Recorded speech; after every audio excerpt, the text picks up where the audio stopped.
Hello, everyone. It's Miss Mann, your Learning Center specialist, and we're back reading A Boy Called Bat by Elana K. Arnold. And we are on chapter 16. We left off where Bat was convinced his mom to let him name the skunk. And she said it wasn't a good idea because they were only supposed to keep it for about a month and you didn't want to get too attached to it by naming the animal. But she let him name it anyway. And actually, Janie, his sister, came up with a good name called Thor. So they named the skunk Thor. And Bat had read a book about what by Dr. Dragoo. And so he thought it would be interesting to even write the author or meet the author one day. And so now on chapter 16, a correspondence.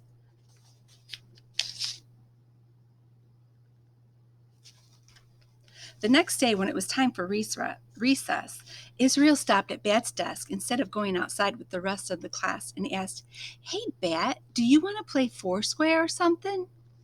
"Nope," said Bat. He was still sitting at his desk. "No, you don't want to play Foursquare?" "No, I don't want to play anything," Bat answered. All the other kids had left the classroom, but Bat really wanted Israel to leave too, so he could talk to Mr. Grayson in private. But Israel kept standing there like he was waiting for something. "Well, do you want to go outside and just not play anything?" "No," Bat said. "I don't."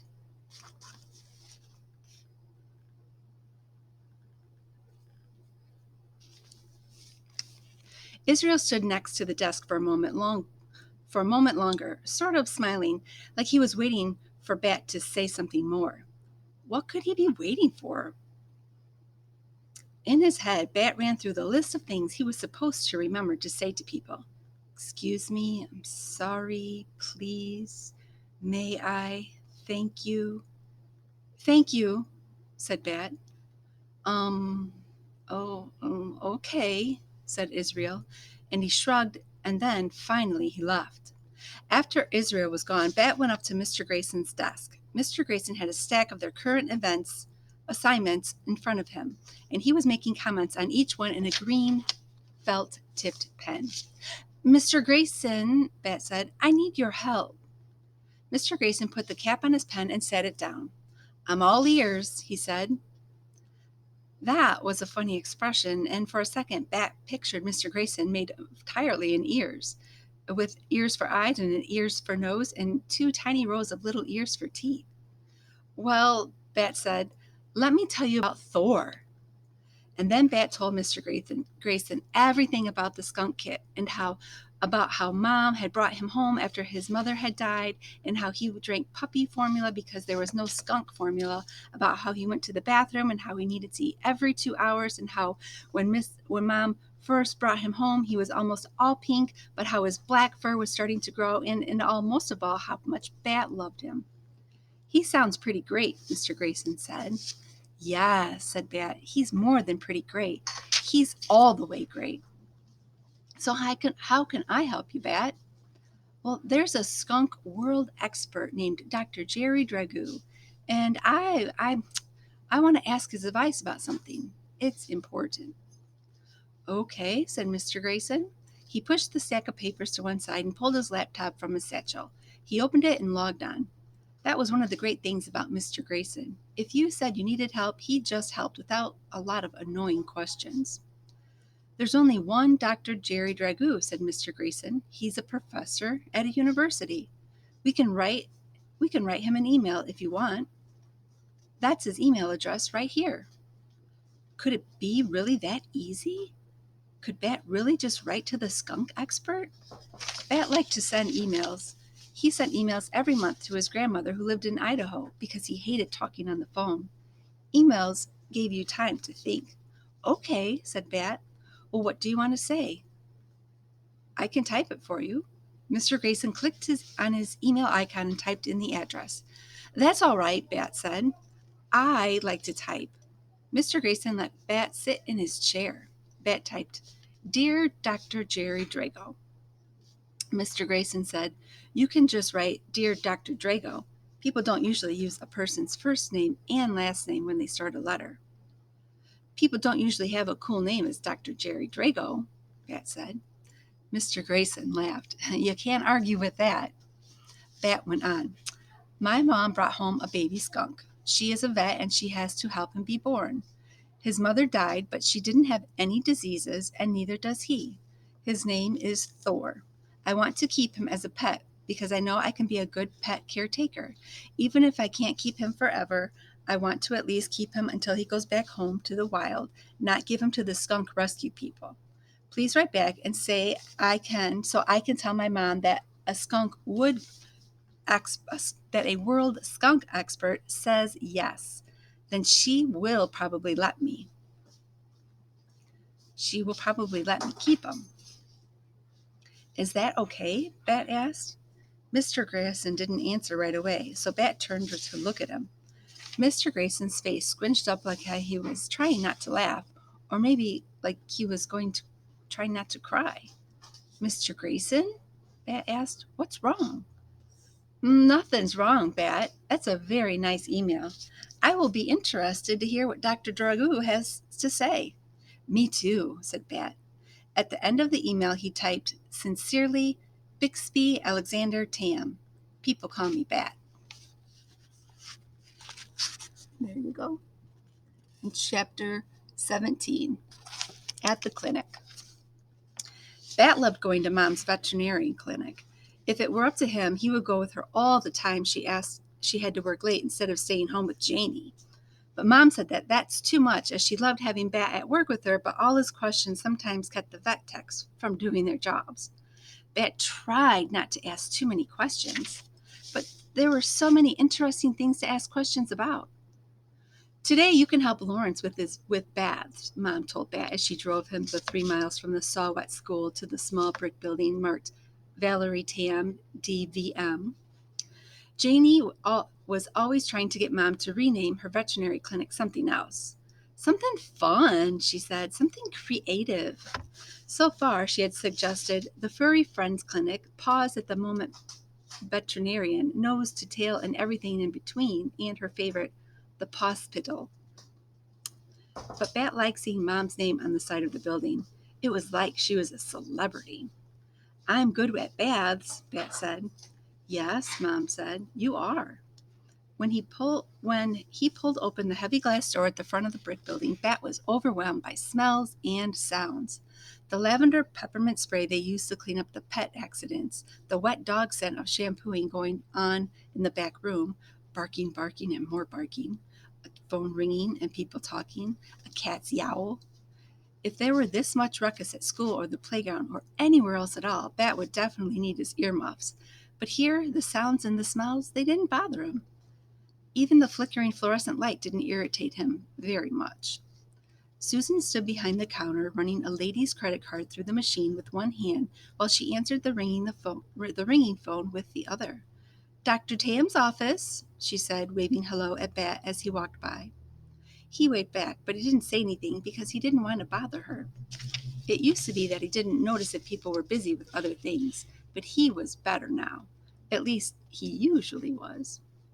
An old lady, like a grandmother, sat on the bench in the waiting room. She held a box on her lap. Bat stopped in front of her. Well, what kind of animal do you have in the box? It's my cat Pickles, said the lady. He's not feeling 100%. Well, what are his symptoms? Bat asked. Are you the veterinarian? The lady asked. No, Bat said, not yet. Ah, said the lady. Well, he has indigestion and he hasn't been very hungry lately. There were lots of things that could be. Bat looked up at his mom, who stood next to him listening. She shrugged. I'll have to examine Pickles to know what's wrong, she said. Then she turned to the lady. I'll see you and Pickles in just a minute or two. I hope Pickles feels better soon, Bat said. Then he followed Mom through the door and separated the waiting room from the door that separated the waiting room from the back and watched as she took her white coat from its hook. She put it on, and then Mom was Dr. Tam, a veterinarian, better than a superhero. One day, Bat would also have a jacket just like Mom's. It would be white and would have 5 buttons, and it would have the words Dr. Tam DVM embroidered just above his heart. Of this, Bat was 99.9% sure because that was as sure as you could be about anything. I've got to go see patients, Mom said. You stay close to Lawrence and be a help, okay? Hey, Bat Boy, what's up? Lawrence was the only person who called him Bat Boy. Lawrence was the only person who called Bat Boy. Mom rescued a sunk kit and we're raising it. She says we could give him a rescue. She says we have to give him to a rescue in a month. Well, 3 weeks from now, but I'm going to change your mind. We named him Thor, Bat said. Lawrence laughed. Ha, I know all about the kit, he said. Who do you think is taking care of him while you're at school? You are? Said Bat. Are you doing a good job? Lawrence rumpled his Bat's hair and Bat smoothed it down again. Of course I'm doing a good job, Lawrence said. It's the only kind of job I know how to do. Look. He reached into the neck of his shirt and pulled out the strangest necklace Bat had ever seen. It was made of t-shirt material, and it ended in a little pouch just big enough for cradling a skunk kit. Is Thor in there? Bat asked. Lawrence nodded. Yep, the little guy seemed kind of lonely in the kennel, so I made a sling for him out of one of my old t-shirts last night. See, snug as a bug in a rug. Lawrence opened the pouch so Bat could see inside. There was Thor, curled up into a little sleeping ball.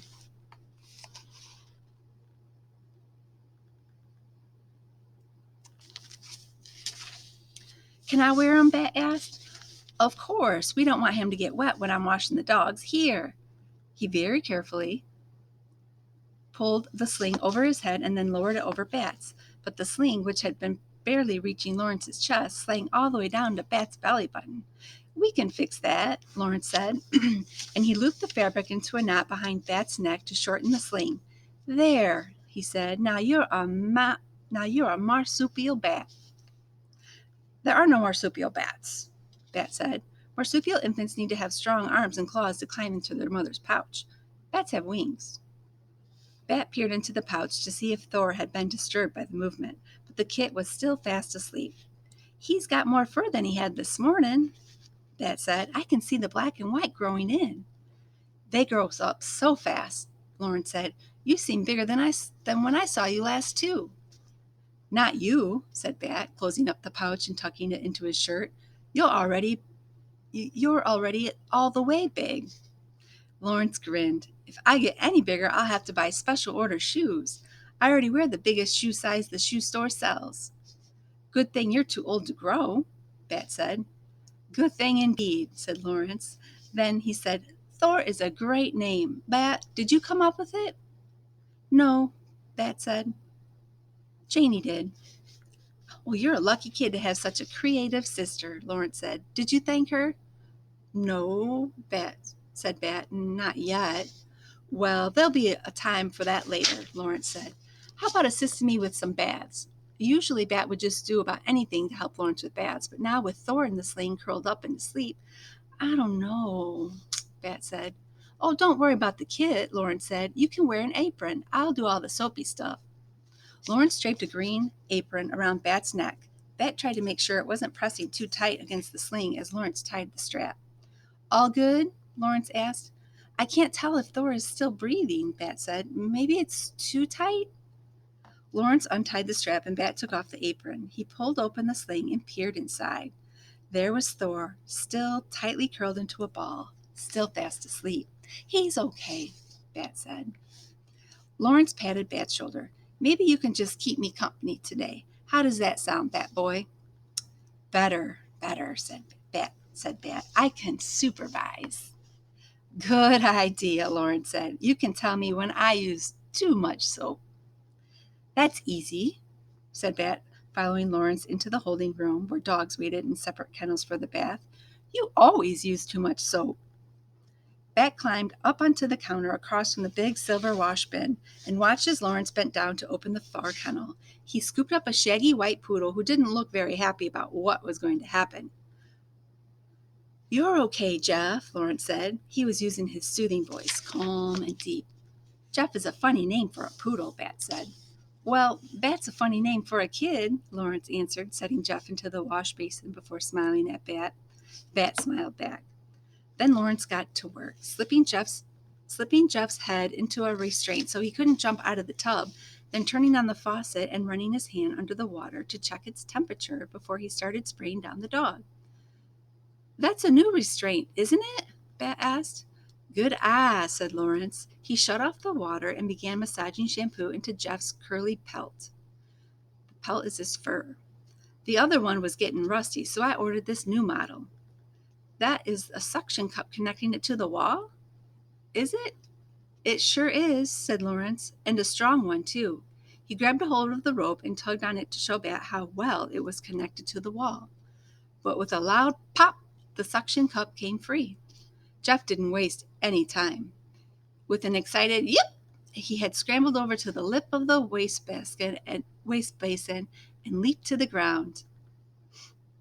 Bubbles everywhere. He slipped and he slid and he landed and his nails scraping across the linoleum floor. Lawrence reached to grab him, but Jeff was too fast. He scrambled towards the door.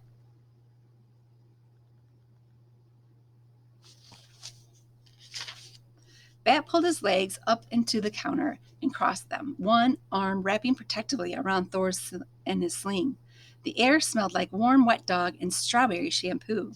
Lawrence's fingers were inches away from Jeff when his heel found a putty slope of water. One moment he was standing, and the next moment he was lying flat on his back. Are you okay? Bat asked, but he didn't climb down from his perch. His first priority was keeping the kit safe and dry. I've been better, said Lawrence groaned. Jeff, who had discovered that the door was closed tight, returned to peer down at Lawrence. He lowered his head and lovingly licked Lawrence's cheek with his long pink tongue. Dinner date. Maybe, chapter 18, just a few pages. Maybe the best moment of the whole day was when Bat finally felt Thor rustling in the pouch that hung from around Bat's neck. Thor woke up from his nap just when Lawrence was finishing the last bath, which was for an inky spaniel named Webster. Lawrence, Bat said, Thor's waking up. Bat pulled open the sling and gently extracted the kit from it, holding Thor's warm and wiggly body up to its cheek. The kit's nose twitched as he sniffed around. Probably like this.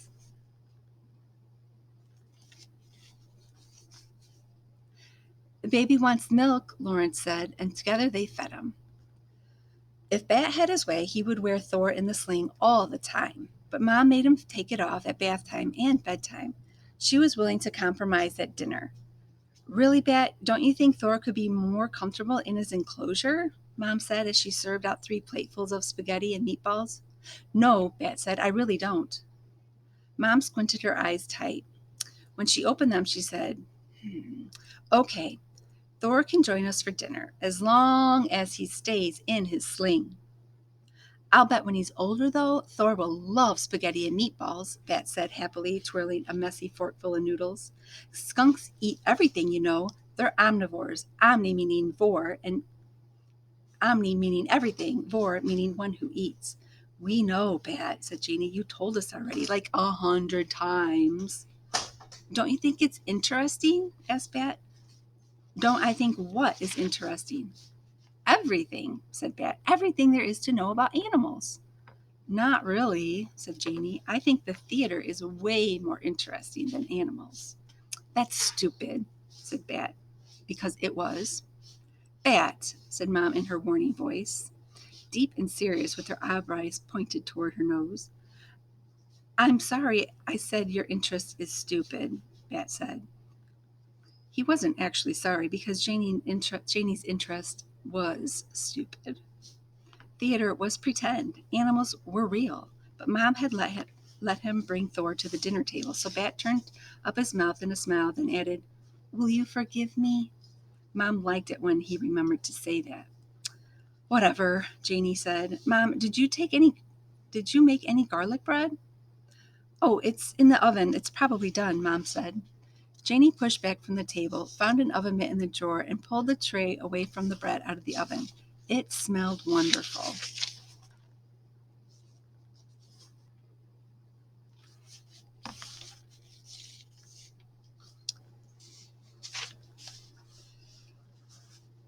Urza once said that garlic is the best smell in the whole world, even better than roses, Janie said, putting the bread slices into a basket and bringing it to the table.